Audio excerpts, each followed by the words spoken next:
Selamat datang kembali. Kali ini kita langsung aja nih. Kita mau nyelam ke sumber yang ada bagikan, buku Memory Rescue. Fokus utamanya, kita mau coba tangkep semangat dari bab 20, Memory Rescue Made Easy. Gimana caranya biar upaya nyelamatin memori ini jadi lebih praktis, nggak bikin pusing gitu. Buku ini kan janjiin cara buat ningkatin daya ingat ya kan? Bahkan katanya bisa cegah penurunan fungsi otak seiring waktu. Nah, misi kita hari ini mau nyari langkah-langkah paling jitu dan paling gampang diterapin dari sini, khusus buat Anda. Jadi yuk, kita bedah bareng-bareng. Yang seru dari pendekatan di buku ini dan kerasa banget di bab 20 itu gimana dia mecah masalah yang kesannya rumit kayak kesehatan otak ini jadi potongan-potongan yang lebih gampang dihandle. Jadi kita nggak perlu ngerasa kewalahan gitu lah. Betul sekali. Dan buat ngasih gambaran, sumber ini pakai cerita soal Sam dan Scarlett, si kuda laut kembar itu. Ini cara yang cerdik sih ya, buat ngenalin 11 faktor resiko utama yang namanya Bright Minds, tanpa berasa kayak baca daftar penyakit. Tepat. Bright Minds ini kan singkatan ya, dari blood flow, retirement, aging, inflammation, genetics, head trauma, toxins, mental health, immunity infections, neurohormone deficiencies, diabetes, sama sleep issues. Wah, banyak juga ya kedengarannya. Iya, kedengarannya emang banyak banget, tapi cerita Sam dan Scarlett itu ngebantu banget buat mahaminnya. Contohnya nih, si Sam yang malas gerak itu kan nunjukin pentingnya aliran darah, blood flow ke otak. Solusinya, ya gerak. Sumber ini nekenin banget, jalan cepat biasa aja tuh udah ngefek banget. Atau si Scarlett yang takut nyoba hal baru karena ya faktor usia gitu, retirement, aging, pesennya jelas banget, otak kita tuh butuh ditantang terus. Kalau kita berhenti belajar ya sama aja kayak biarin otak pensiun kecepatan. Jadi intinya terus aja belajar hal baru sekecil apapun itu. Terus ada lagi contoh soal peradangan, inflammation. Itu lewat karakter ikan badut yang, gusinya bermasalah. Ini nunjukin hubungan yang kadang nggak kepikiran antara kesehatan mulut sama otak. Jadi peradangan kronis, bahkan dari gusi doang, itu bisa nyebar dampaknya. Solusi simpelnya ya, jaga kebersihan mulut. Nah, ini nih yang sering bikin khawatir, genetics. Sam sama Scarlett kan diceritain punya gen resiko APOE4. Tapi, sumber ini nekenin banget, gen itu bukan vonis mati loh. Gaya hidup kita itu bisa banget ngaruh ke ekspresi gen itu.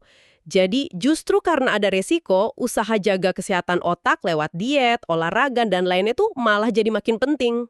Oh, jadi cerita ini tuh intinya nyederhanain 11 area risiko tadi ya. Poinnya bukan buat ngafalin semua faktor bright minds itu, tapi lebih ke penyadaran kalau kesehatan otak itu dipengaruhi banyak hal, dan banyak diantaranya tuh bisa kita kontrol. Nah, ini yang ngebawa kita ke inti Memory Rescue Made Easy.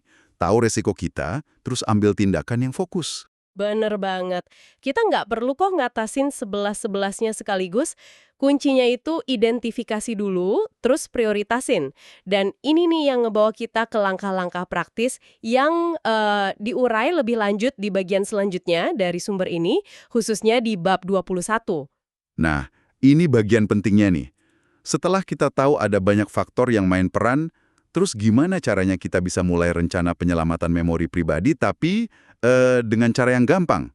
Sumber ini ngasih 4 langkah konkret. Langkah pertama, nilai faktor risiko pribadi Anda. Nah, ini fondasinya. Jadi, kita perlu semacam peta kondisi kita sekarang gimana. Sumber ini nyaranin beberapa cara buat penilaiannya. Pertama, ada tes kognitif. Disebutin contoh tes online kayak web neuro gitu, katanya bisa ngukur macam-macam fungsi otak, terus ngasih skor kesehatan otak kita. Tujuannya ya biar dapat baseline, data awal gitu buat lihat kemajuan nanti. Baseline ya?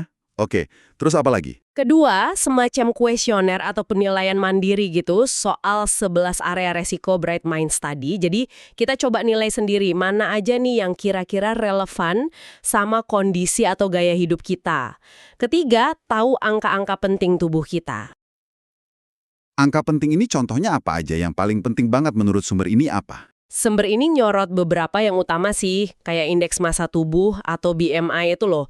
Cara ngukur berat badan dibanding tinggi badan, idealnya antara 18,5 sampai 25. Terus rasio lingkar pinggang terhadap tinggi badan. Nah, lingkar pinggang tuh sebaiknya kurang dari setengah tinggi badan kita. Ini indikator lemak perut yang bahaya itu. Dan pastinya tekanan darah, idealnya di bawah 120/80. Angka-angka ini ngasih gambaran cepat soal resiko metabolisme sama kardiovaskuler yang ngaruh banget ke otak. Oke, oke. Jadi cek kondisi umum lewat angka-angka itu ya. Ada lagi nggak? Keempat, nah ini kalau memungkinkan dan dirasa perlu ya, tes darah yang lebih lengkap. Sumber ini emang ngasih daftar panjang banget, tapi intinya itu buat ngeliat lebih dalam ke beberapa area kunci. Misalnya penanda peradangan kayak C-reaktif protein atau CRP, terus gula darah jangka panjang kayak HbA1c, kadar vitamin penting kayak vitamin D sama B12, fungsi tiroid, mungkin juga profil lemak darah. Tujuannya bukan buat ngelakuin semua tes itu ya, tapi bareng dokter milih mana yang paling relevan buat ngerti akar masalah potensial kita. Oke, jadi langkah 1 intinya ngumpulin data tentang diri sendiri, bisa dari tes kognitif, penilaian risiko, angka tubuh, sampai tes darah kalau perlu biar tahu posisi kita sekarang di mana. Nah, setelah data kekumpul, langkah keduanya apa nih? Langkah kedua, putuskan faktor resiko bright minds mana yang mau ditangani duluan. Ini penting banget biar kita nggak kewalahan. Nggak usah merasa harus ngeberesin semuanya barengan, pilih aja 1 atau 2 area yang berdasarkan hasil penilaian di langkah 1 tadi, kelihatannya paling bermasalah atau paling mungkin ngasih dampak gede kalau diperbaiki. Masuk akal sih, jadi fokus ke api yang paling gede dulu ya. Kayak misalnya, kalau tes darah nunjukin peradangan tinggi, ya udah fokus ke strategi antiinflamasi dulu. Misal benerin pola makan atau nambah omega 3. Atau kalau BMI tinggi, fokus ke strategi berat badan sama gula darah. Tepat sekali. Sumber ini malah nyaranin buat bikin semacam catatan atau bagan simple gitu, buat ngelacak fokus kita. Misal, risiko saya, inflamasi tinggi, intervensi, tingkatkan omega 3, perbaiki kesehatan usus. Nah, ini ngebantu buat jaga fokus sama ngerencanain tindakannya. Oke deh, udah tahu risiko, langkah 1, udah milih fokus langkah 2, sekarang masuk ke langkah ketiga, mulai cepat atau jump start penyelamatan memori Anda. Ini ngomongin soal dukungan nutrisi ya? Betul. Sumber ini ngebahas peran suplemen pendukung atau kadang disebut nutraceutical. Tapi, ini perlu digarisbawahi banget, ini tuh sebagai tambahan ya dari perubahan gaya hidup, bukan penggantinya. Ada beberapa rekomendasi dasar yang dianggap bermanfaat buat kebanyakan orang sebagai fondasi gitu. Fondasi nutrisi ini apa aja contohnya? Sumber nyaranin beberapa hal dasar sih. Multivitamin sama mineral harian yang kualitasnya bagus. Terus tambahan vitamin D3 karena katanya banyak orang kurang. Sama asam lemak omega 3, EPA dan DHA yang penting banget buat struktur sama fungsi otak. Vitamin B kompleks juga sering disebutin. Penting buat energi sama saraf. Selain yang dasar itu, ada suplemen lain yang lebih spesifik buat memori gitu. Ada. Sumber ini ngelompokin suplemen lain berdasarkan seberapa kuat bukti ilmiahnya. Ada yang terbukti terbaik, terus cukup terbukti, sama menjanjikan. Pesannya gini, kalau kita misalnya perlu milih karena ya budget terbatas atau nggak mau minum terlalu banyak pil, prioritaskan yang buktinya paling kuat. Tapi, ini penting banget nih, selalu diskusi dulu sama dokter atau praktisi kesehatan yang ngerti soal ini sebelum mulai minum suplemen apapun. Apalagi kalau kita punya kondisi medis atau lagi minum obat lain. Oke.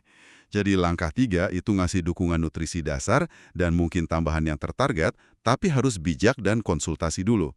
Nah ini dia nih langkah yang seringnya jadi tantangan paling berat. Langkah keempat, jadikan kebiasaan sehat melekat. Gimana caranya biar perubahan ini awet, nggak anget-anget tahi ayam? Nah, ini emang krusial banget. Soalnya konsistensi itu kuncinya. Sumber ini ngasih beberapa tips bagus berdasarkan ilmu pembentukan kebiasaan. Pertama, rencanain secara spesifik. Jangan cuma bilang mau lebih sehat gitu aja. Tentuin apa yang mau dilakuin, kapan, di mana, terus gimana caranya. Contohnya nih, saya akan jalan kaki selama 15 menit, berapa lama? Setiap pagi habis sarapan, kapan? Di sekitar kompleks, di mana? Dengan langsung pakai sepatu olahraga pas habis ganti baju, gimana? Oh iya, jadi lebih jelas ya, lebih mungkin dilakuin jadinya. Apalagi tipsnya? Kedua, mulai dari yang kecil banget. Jangan coba ngubah semuanya sekaligus dalam semalam. Pilih satu kebiasaan mikro yang rasanya gampang banget dilakuin. Mungkin minum segelas air putih pas bangun tidur.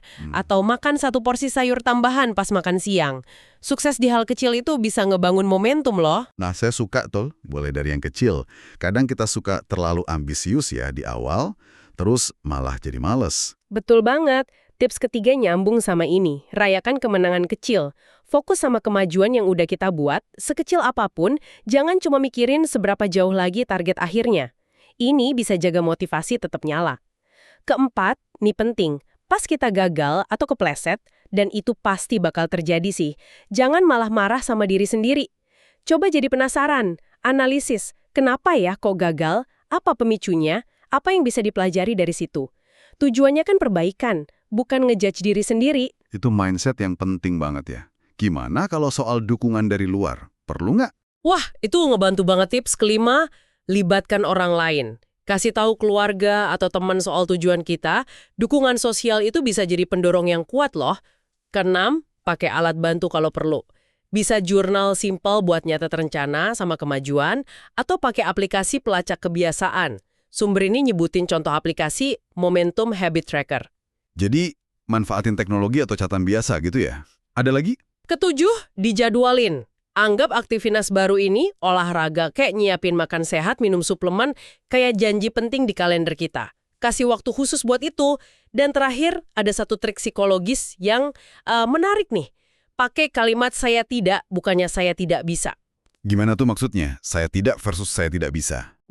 Misalnya nih, pas ditawarin makanan gak sehat yang lagi pengen kita hindari, coba bilang, makasih, saya tidak makan gorengan. Ini kayak pernyataan identitas dan kontrol diri gitu. Jangan bilang, aduh maaf, saya tidak bisa makan gorengan. Ini kedengarannya kayak terpaksa atau lemah gitu kan. Penelitian nunjukin kalau frasa, saya tidak, itu lebih efektif buat ngebangun komitmen jangka panjang. Jadi kayak nguatin identitas baru kita sebagai orang yang milih hidup sehat. Wah, itu tips praktis banget sih. Bisa langsung dicoba itu. Jadi kalau dirangkum nih ya, kunci bikin penyelamatan memori ini jadi mudah ala bab 20 itu intinya. Pertama, sadar kalau kesehatan otak itu dipengaruhi banyak faktor, itu tadi bright minds. Terus ikutin 4 langkah. Kenali risikomu, assess. Pilih fokus awal, prioritize. Kasih dukungan nutrisi kalau perlu, jumpstart.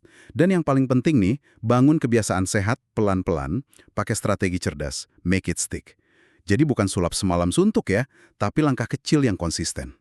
Tepat sekali, ini bukan soal nyari satu pil ajaib gitu, tapi lebih ke pendekatan komprehensif yang dipecah jadi langkah-langkah yang bisa kita kelola. Tiap langkah kecil yang konsisten itu, nanti bakal numpuk jadi hasil gede buat kesehatan otak kita dalam jangka panjang.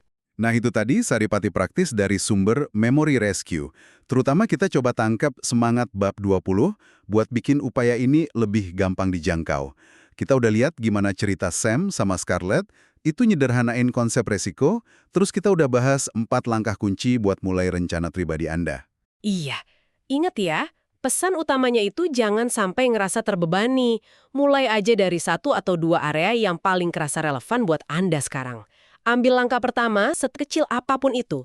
Konsistensi itu kekuatan super Anda di sini, serius deh. Jadi, artinya apa nih semua ini buat Anda? Artinya, Anda tuh punya kendali yang lebih gede loh terhadap kesehatan otak dan memori Anda daripada yang mungkin Anda kira selama ini. Dan Anda bisa mulai ambil langkah-langkah positif hari ini juga dengan cara yang terukur dan nggak perlu drastis-drastis banget. Nah, sebagai penutup nih ya, ini ada satu pemikiran buat Anda bawa pulang. Sumber ini kan juga nyinggung soal konsep lingkungan yang diperkaya dari penelitian klasik pada hewan itu, yang nunjukin lingkungan yang stimulatif itu bagus buat otak. Selain soal diet, olahraga, suplemen, manajemen stres yang tadi kita bahas, coba deh renungkan. Lingkungan sosial dan intelektual kayak apa baik itu fisik maupun non-fisik yang bisa Anda ciptain atau cari secara aktif buat terus memperkaya otak Anda setiap hari. Mungkin dengan cara-cara simpel yang belum kepikiran sebelumnya. Nah, coba eksplorasi ide itu lebih jauh. Sampai jumpa di pembahasan mendalam berikutnya ya.